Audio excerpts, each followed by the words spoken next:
All right, let's call the meeting to order. If you could join me and stand for the Pledge of Allegiance.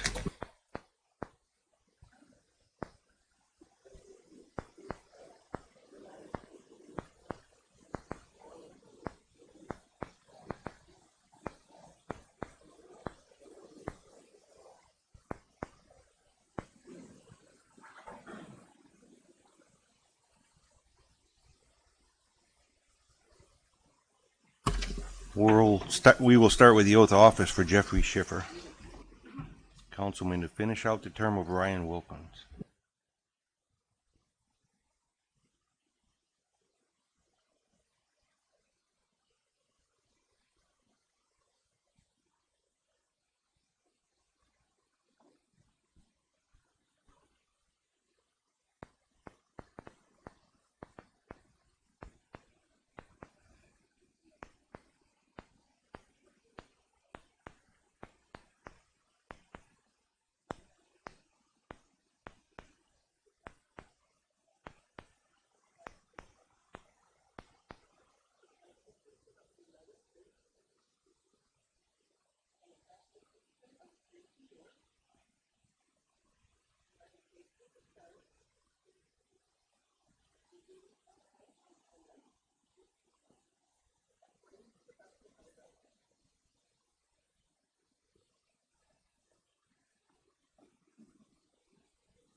Public forum regarding agenda agenda items only.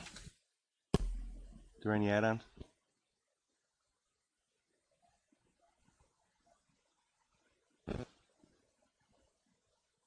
No add-ons. We'll start with the highway report. The route.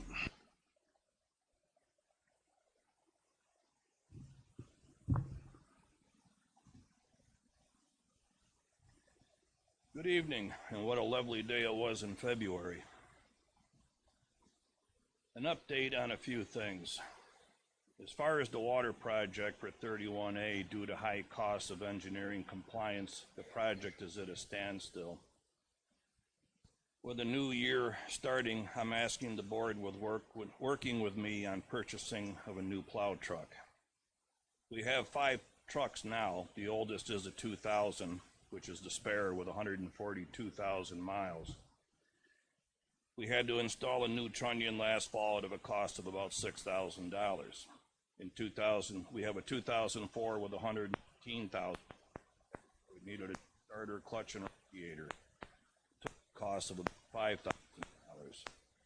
We have 2000, which has had problems with knock center codes and difficult starting, which is up in Rochester right now because they cannot figure out some issues with it. And we have a 2012 4,000 miles and has had to have 2 number 7 injectors. One that cost $2,200. One was under warranty. Sensor with new wiring harnesses, $1,500. And then we have a 2016, our newest one, which has 17,000 miles on it. In 2020, when I started, we had one ready to order, but COVID came and was advised to cancel the order. As of today, we would be 2 years out to receive a complete truck. I respectfully ask the board to consider approving a purchase of 1 or 2 units, for as you see, units are trending long on repair needs. On the Verizon GPS account, new 5G transponders have been ordered and should be here They arrived today. They will send out a tech to install for free. As far as the repair of the electric fire more than a year ago, we have a contractor, and he has been here to rerun a new ground wire. They have been in touch with National Grid to schedule a time. I also reached out to my grid people, and when planning gets back to Able Electric, we can move forward, and all components have been sourced. This past month, we've had 13 call-outs for snow and ice and have been able to still service the trucks and the equipment. Jeremy repaired and painted the Mill Park sign. Good job. Thank you, Jeremy. CJ did the quarterly water reads. The men went out, ground many stumps, and cleaned up. We will be out in the spring to address lawns when the weather permits. We fixed some mailboxes and road signs, picked up a few dead deer, have continued flushing water and checking PPMs, ending with a total of flush water for 2022 of 1,189,000 gallons, about 1 million less than last year. The town of Shelby had a tough few weeks recently, losing 4 residents. I understand all lives are lost are painful. These 4 stood out for me. Art Hill, Jeff Klotzbach, Jack Dresser, and his son, Dan Dresser Sr., died a week later. I will miss them. On a happier note, I want to welcome our new water account clerk, Yvonne Sims. She will be taking over for Lori Myhill. Welcome, Yvonne. Thank you, Lori, for your many years of service to the town. You will be missed. The rumor today, as I heard it, is I believe they said your 39th birthday today. Happy birthday, Lori.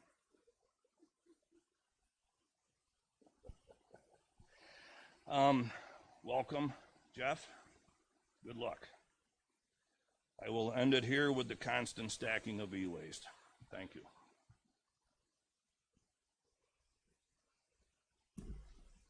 Dale, those transponders are for the truck, GPS transponder? Most of the equipment we have, pickup trucks, loader, I can track where they are at any given time.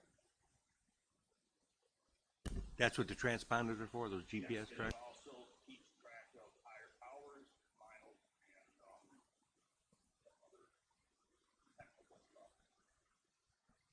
The e-waste that's on the side of the building, when do we get rid of that? Tomorrow, if you wish. Does somebody come pick it up? How's that work? We get 12 pallets. We call and they come and pick it up.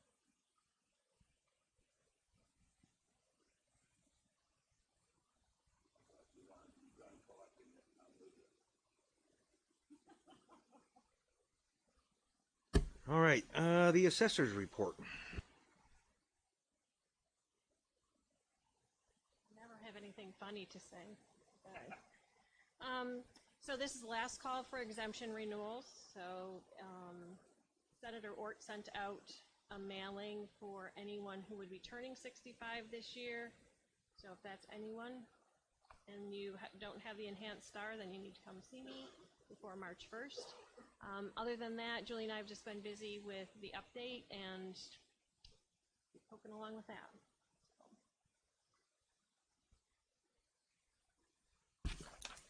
So, Trish, if they're turning 65?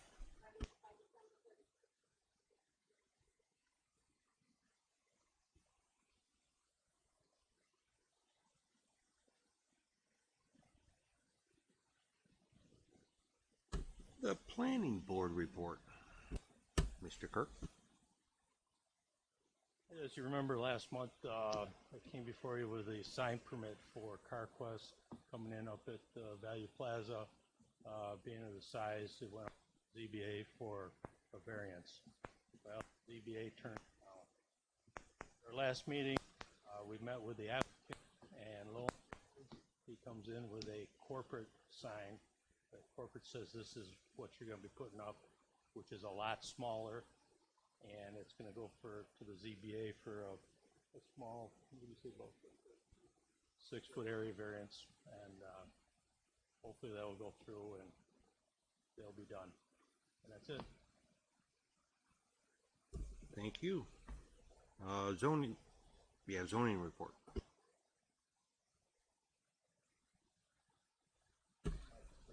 Yeah, zoning and code enforcement. Code enforcement report for January 2023. 0 building permits, which is par for the course. It's usually a slow month for code enforcement, which gives me time in which I did complete the department reports,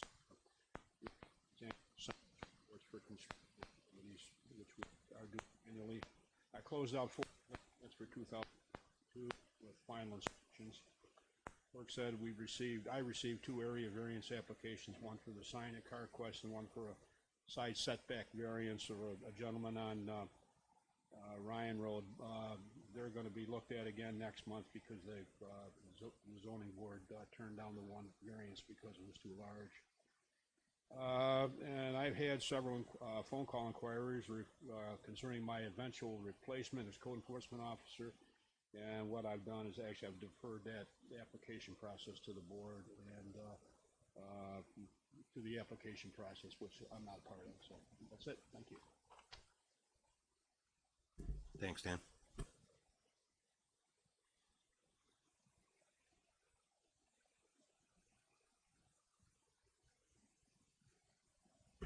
All right, now we'll have a presentation from Jason Foote from CPL regarding water system improvements. All right, those are you done. Okay, Jason Foote, project manager. So I would say about a year ago we were brought on board, just to kind of give an overview. Where are we at with the water system? What is affordable? What can we do? And really at this point, this is something that's preliminary. So we've looked at what where the need, water needs for obviously areas that do not have water, just to kind of gauge it. We call it like 100,000 foot overview. Is this feasible? Or, we're at the very preliminary stage. Is there public? We take the steps. So this is just something estimates together. Based on pricing, because things change. I know this was that back in 2017, 18, 13 was the process started. Pandemic change and pricing is completely different. So what I provided the board and everybody up there with handouts. So I have an agenda that I'm just gonna loosely follow, but I have a packet of cost estimates and then just a map of the areas that we've looked at. So the areas that we've considered for water, again, this is subject to change, but again, just Maple Ridge Road between Charles Street and Saltworks Road, Sanderson Road between 31 and Martin, Waterworks Road between 31A and Martin Road, Munzel Road between Sanderson and Dead End, Town Line Road, basically the entire stretch from 31 to Smith, Wheeler Road, Barber Road, Hemlock Ridge between East Shelby Road and Town Line Road, and Martin Road. So we've looked at all these areas, tabulated the footages, but we've assumed 8-inch pipe everywhere. You have some main trunk lines that are already 12-inch, so fire flow would not be a problem in that case. So before I get into the estimates, just talk a little bit about kind of some background of the district. So, and I don't want to get into the process of the district because we're probably still a little ways from starting that, and but there's a comptroller's threshold for water districts that the state has established for. It's $1,040 per year. Anything above that would have to go to the state comptroller for approval. But that includes the cost of water, which, as you guys know, your cost of water is pretty high. So the typical user is, we've estimated at $478. So that $1,040, doesn't give you a lot for a debt service. So there's two components to the charges that you're going to charge the folks. You got the cost of the water and the cost of the debt service. So those two, mashed together are the total cost. So these total costs nowadays, post pandemic, we're seeing in the at least $1,000, $1,200, even maybe as high as $1,500. Districts are formed at those costs. So getting into the actual areas that we've looked at, we looked at what if we served all of those areas at one time in one giant district. So if you look at the map, it would be basically all the highlighted areas, the yellow highlight, the blue highlight, and the green highlighted areas all together. So again, there's 70,000 feet of water main there. I didn't hand it out to these folks. Okay.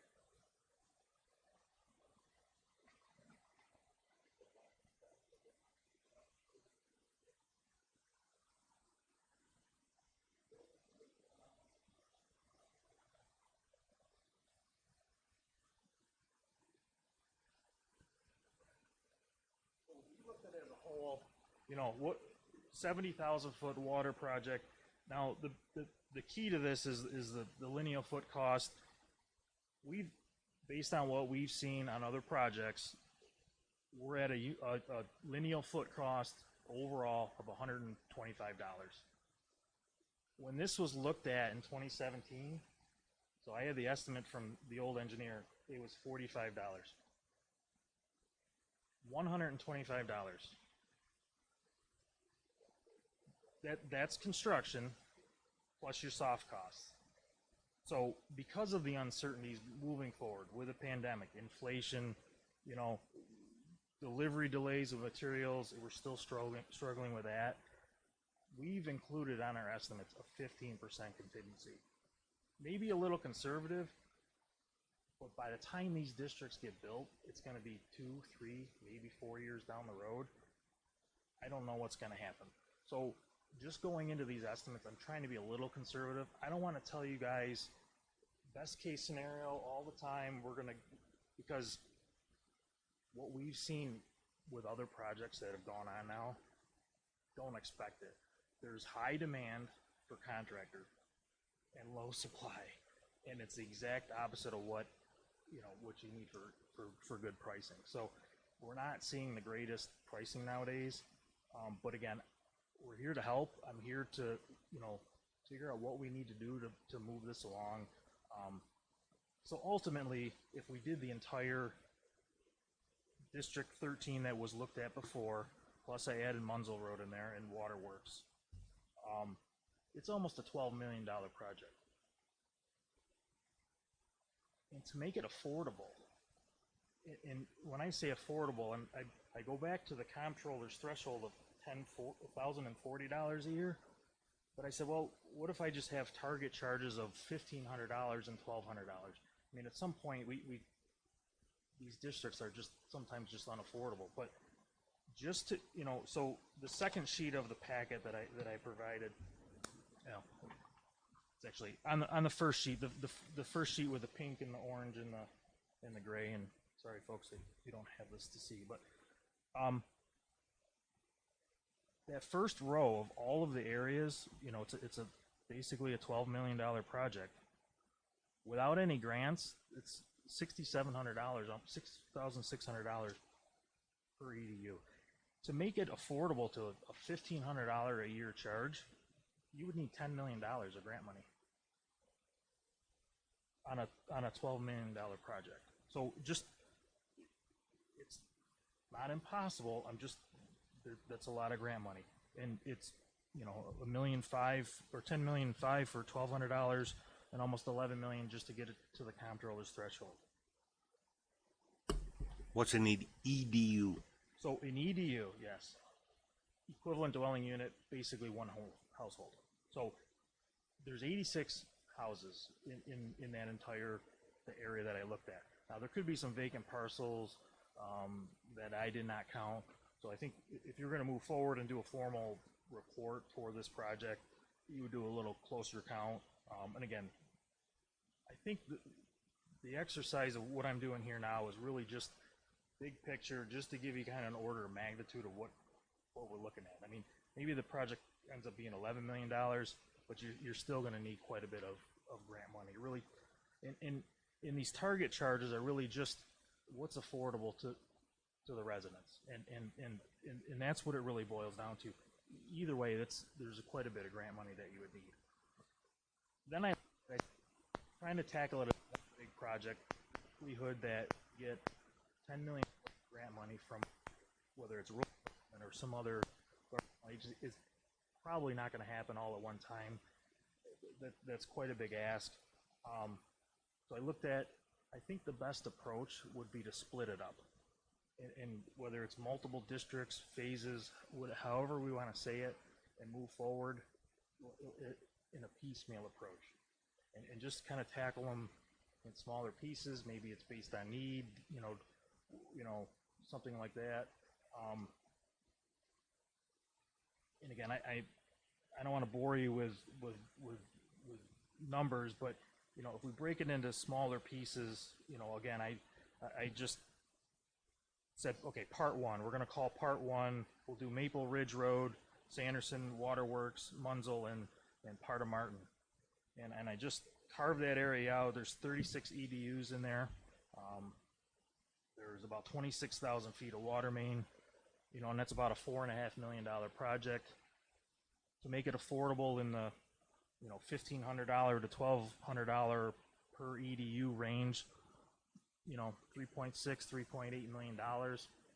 That seems more achievable, you know, to obtain in a given year. And then we went ahead and did it for a part two, again, just arbitrarily just picking an area. I selected Town Line Road and part of Town Line Road, Wheeler Road, Hemlock Ridge. Again, it's a 32 EDUs in there. About a 20,000 foot project, you know, a little about $3.3 million again. Now you need about $2.8 million, you know, to really kind of make it affordable. And I think, you know, the funding agencies, rural development, are going to look at it and give you grant money based on, you know, like a target charge of this, you know, and try to get, you know, they're not going to pay for the whole thing, but, you know, I think it's something that's, you know, achievable. And again, the last area we looked at was, again, just Martin Road, and then the southern part of Town Line Road, Barber Road, and Smith. Again, it's 18 EDUs in there. About a $4.2 million project. Again, it's, you know, you still need quite a bit of grant money to really lower those costs to make it affordable. So all in all, it's the costs have risen so much, and I don't know if they'll come down. I'd like to think they would. We haven't really seen it. They've kind of stabilized maybe over the last 6 months.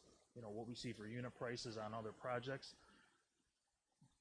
But I mean, I don't want to paint doom and gloom, but I don't want to paint a rosy picture to say, you know, this is, you know, the costs are going to come down. And I think if the board wants to move forward, I would leave these estimates the way they are and move forward with that. And if anything, it's going to be less. So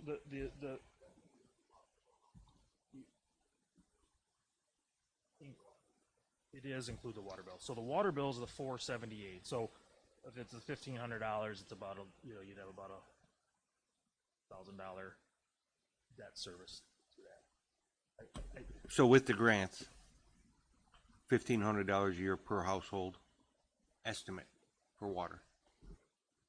Yes. So that's $375 a quarter for water. Yeah.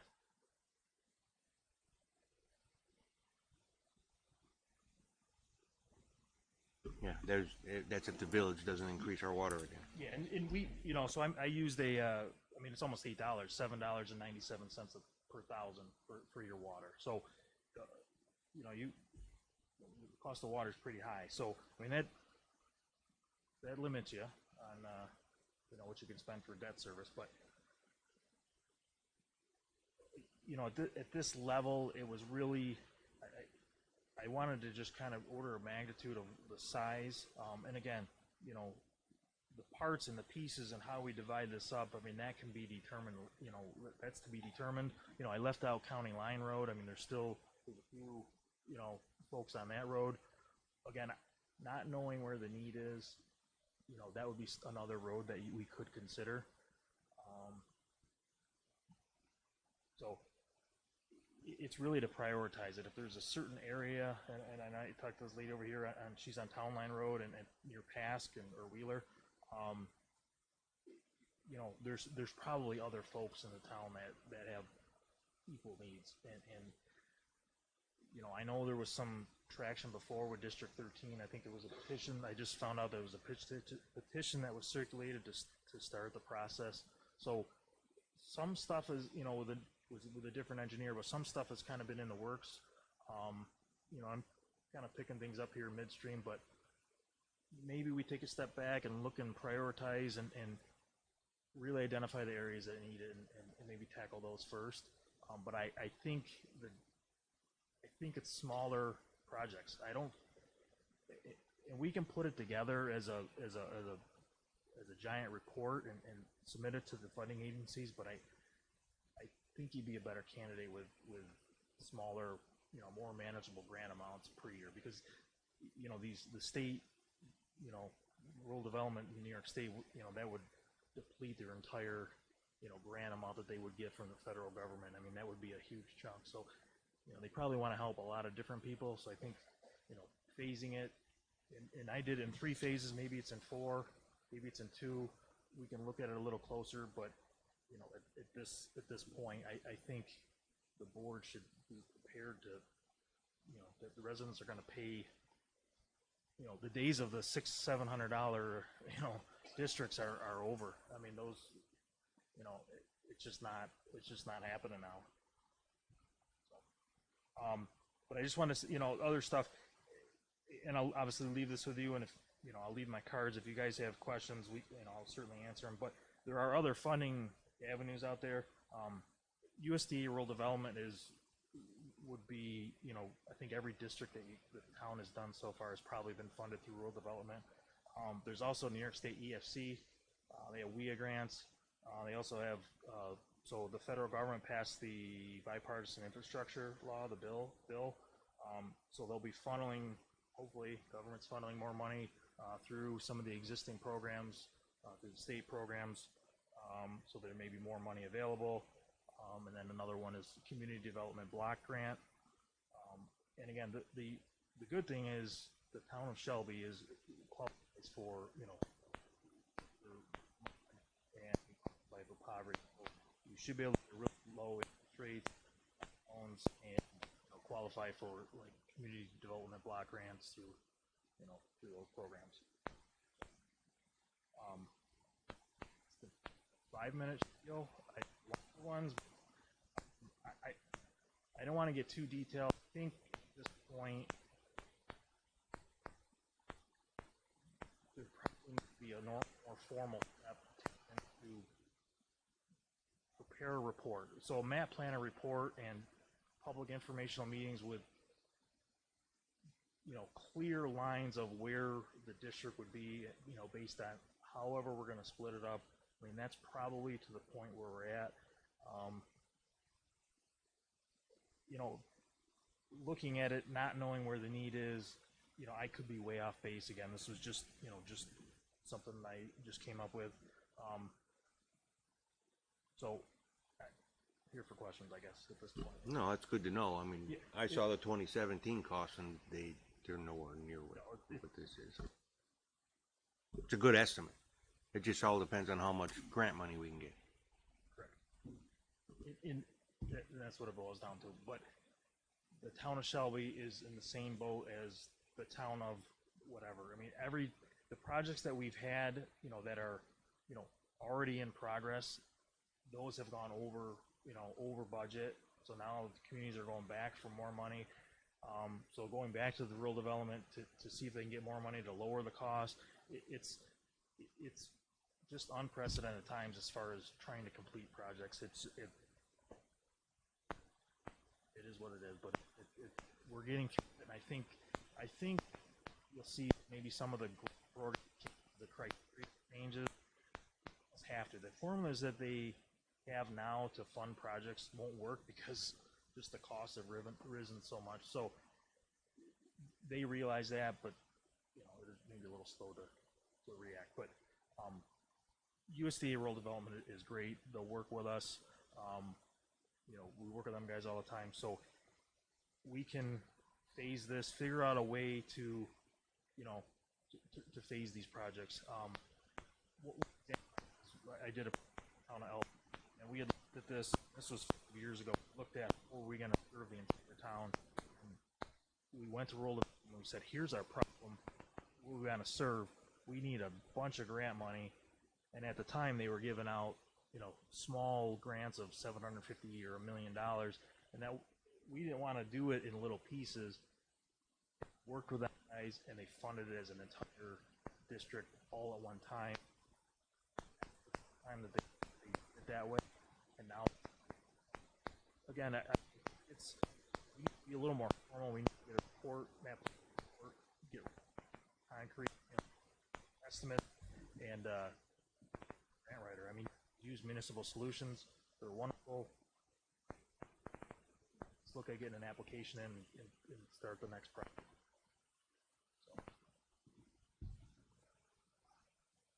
Yeah, something like this, you can't lock in any price. Once you start, or prices could go up, they could go down.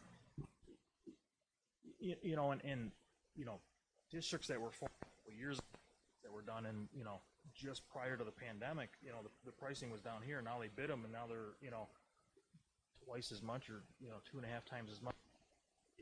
Nobody, if you would have said that was the estimate, nobody would have believed you. But these estimates are based on, I mean, we had bid tabulations from recent projects, and, you know, I looked at other engineers bid on, you know, scoured Western New York, and you can kind of see where the new line is, and it certainly has increased, unfortunately. As you know, going to buy anything nowadays is increased, so it's a challenge, but it can be done. So, you know, at this point, it's a formal step.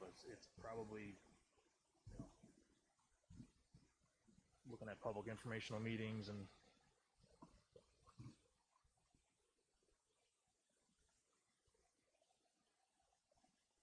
So it comes down to what we can get, if we can get anything from. we need to move forward. There, you know, waiting there with your hand, I think we need to move forward with, you know, be proactive that we want to do this. You know, it's going to take spending some money to get the money, and I think, you know, that those are the best, you know, candidates. I think that show that they're being proactive and trying to move it forward. And again, you know, at this point, you know, I haven't given any of these to Jeff Smith from Municipal Solutions, but he have, again, it's working with a grant writer, working with these agencies. Take it to, you know, I can't promise anything up here because, you know, it's out of my hands, but. All right, thanks, Jason. I appreciate it. Got any? Well, thank you for your input. I'd like to say that Somebody got my map?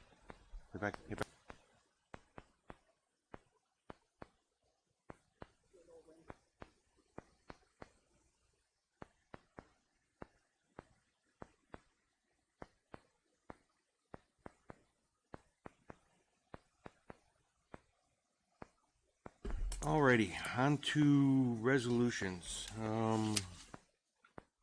We have a resolution to approve the January 10th, 2023 town board meetings. Can I get a motion? I'll second. Any discussion? All in favor? Aye. Aye.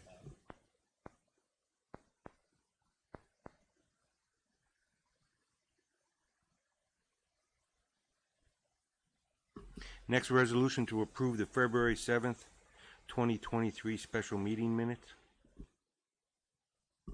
Can I get a motion? I move.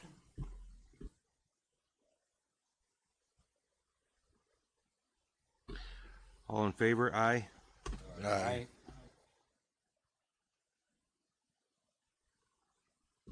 Resolution to approve the January clerk's report. Can I get? All in favor? Aye.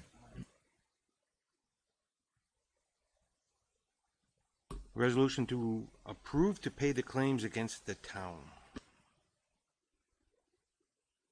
I'll second. All in favor? Aye. Special note, there is no supervisor report tonight. Computer glitch with the software from the company. It will be here for the March meeting. Other resolutions added, resolution for the highway superintendent to enter into agreement with the New York State Department of Transportation for snow and salt contract. I'll second. All in favor? Aye.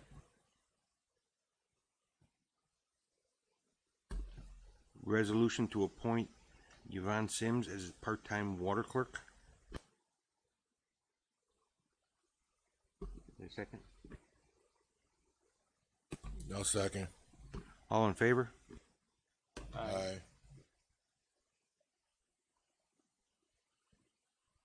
Resolution to approve B&L Engineering for the Maple Ridge Corridor project.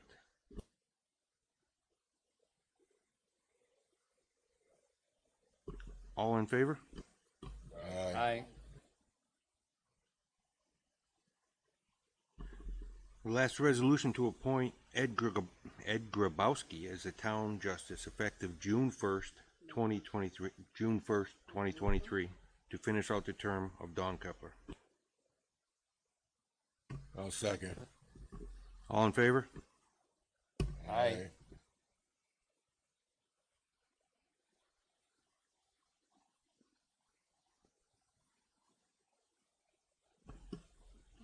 Alrighty, all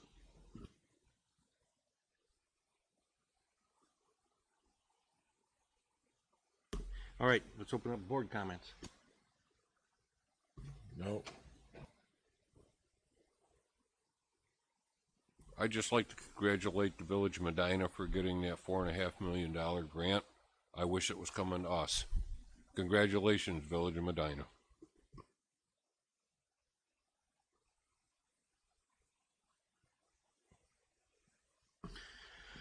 All right, I'm going to open up for public comments on agenda items only, 3 minutes each.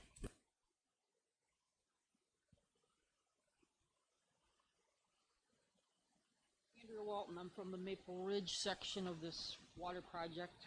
I've been battling this for 3 years. And I just wanted to ask a couple questions because we approached this a few different ways with the assistance of Dale Root. Number one, have we heard back from Jason Watts, as I was requested to attend the October Village Board meeting, and at that time Jason Watts was checking the integrity of the water line across from us on the north side of Maple Ridge and the possibility of tapping the 6 houses into that. I was under the impression that that water line had recently been taken over by the Village of Medina, had previously been serviced by Niagara County, and there was a question regarding the integrity of the line and whether that might be the solution for our 6 houses. Has anyone heard anything back from Jason Watts?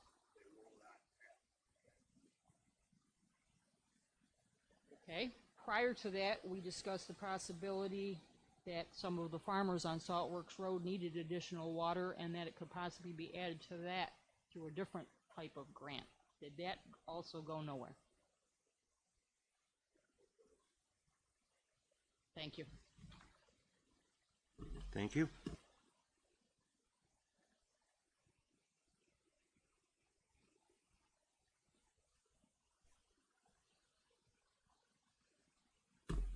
Anyone else have any comments?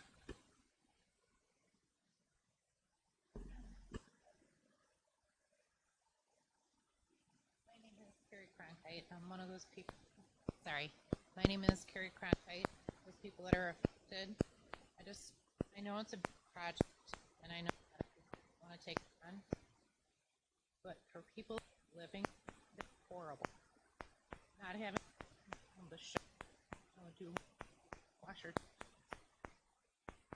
You're 20, shouldn't have. I understand it's a lot of, and for a lot of you, it doesn't affect you. Don't really, want to take the time, or it's a lot of money. But for us who's living it, it's horrible. There's money available. The government just passed a bill yesterday for $2 billion. If we don't move on it, we'll never know. I'm asking that you all consider. I'm just saying. I really appreciate it. And I understand it's a lot of money. My concern is I want to get as much money as I can from the government, so you guys don't have to pay $500 a quarter. I absolutely, and I appreciate that. But I just, you were promised 5 years ago, and it got pushed under the, a lot of work, a lot of money. But it's necessity. Whatever, should be just for some people. Thank you. Appreciate it. Thank you. Anyone else?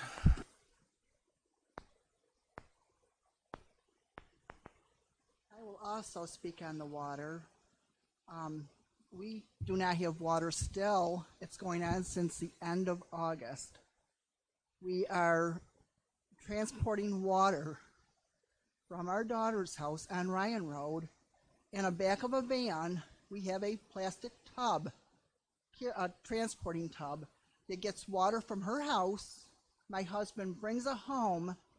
We used to have to pull up on the back of the yard to the cellar window to put it in that way. With the cold weather and then the frosting, the ground thawing out, he's made a hole through our cellar wall, put the pipe through. He backs the van into our garage, transports the hose into that other hose, or the tube, to put it into a holding tank that's in our basement. He's been doing this since the end of August, 2 and 3 times a week. Heaven forbid anything happened to him. I wouldn't be able to live there. I love my home. I've loved living in the town of Shelby, but it's come down to the point where I need the water. I know I spoke before when we had to watch our water before he was transporting, and we could take showers on a certain day, wash dishes on a certain day, flush the toilet once a day at night. This is pathetic. I have spoke before, and I don't care what it takes, because if you wait now, next year it's going to be higher. We need to act on it now. We need to get it done so we can all have water. This is, like she said, and I said before, this is 2023. We shouldn't have to live like this. It's a health and a safety hazard. Heaven forbid there's a fire. So I really think it should be the top priority that you get us water, and I don't care what it takes. So thank you for that. Thank you. Any other comments?